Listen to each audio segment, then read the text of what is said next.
अगर आप हमारे चैनल पर नए हैं तो लाइक, सब्सक्राइब और बेल दबाना मत भूलें। एक दफा का जिक्र है, किसी गांव में दो दोस्त रहते थे।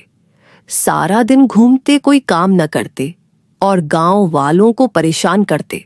गांव वालों, इस साल फसल भी बहुत अच्छी जा रही है, लेकिन एक मसला आ रहा है। इस बार बारिश का कोई नामो निशान नहीं।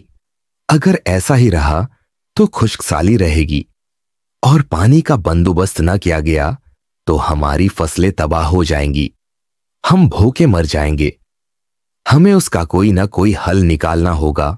ये बात उन दोनों दोस्तों को पता चल जाती है।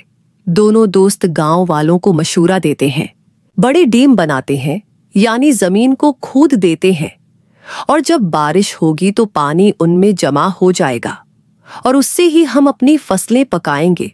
और पीने के लिए तो पानी वैसे भी मौजूद है। देखो, तुम दोनों दोस्त वैसे तो किसी काम के नहीं, मगर तुम दोनों ने जो गांव वालों को बताया और उन्होंने बारिश के पानी को इकट्ठा किया, उससे हम 2 साल अपनी फसलें पका सकते हैं। उसलिए मेरी तरफ से गांव वाली हवेली आज से आप दोनों दोस्तों की। दोनों दोस्त खुश हो जाते हैं। एक दिन ऐसा आया कि एक दोस्त की अचानक मौत हो जाती है। सारे गांव वाले उसे कसूरवार मानते हैं। वक्त गुजरता गया। एक दिन कासिम गांव से बाहर दरख्त के नीचे परेशान खड़ा था कि उसे गैब से आवाज आई और अचानक एक खूबसूरत परी नमूदार होती है। मुझे मालूम है कि तुमने अपने दोस्त को नहीं मारा और ये गांव वाले तुझसे नाराज हैं कि तुमने ही अपने दोस्त को मारा है, मगर तुम तो एक सच्चे दोस्त थे। देखो, मैं तुम्हारे दोस्त को तो वापस नहीं ला सकती, मगर हाँ, जब तुम मुझे रानी परी बोलोगे मैं हाजिर हो जाऊंगी और जो चीज तुम्हें चाहिए वो मिल जाएगी।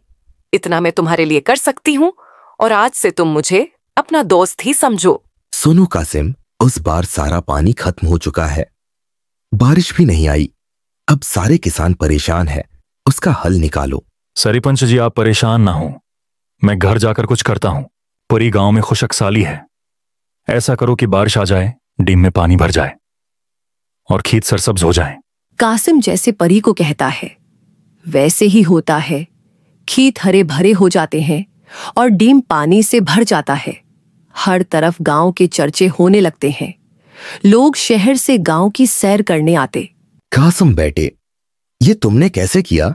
ऐसा होना तो नामुमकिन है।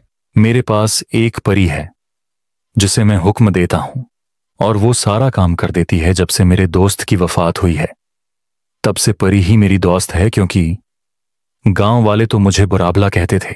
उस तरह कासिम अपनी सच्चाई की बना पर परी से दोस्ती कर लेता है और गांव में मौजूद तमाम लोगों को भूख से मरने से बचा लेता है। और गांव वाले कासिम को उसके दोस्त की मौत का दोषी ठहराते थे। वो ये भी जान लेते हैं कि उसमें कासिम की कोई गलती नहीं।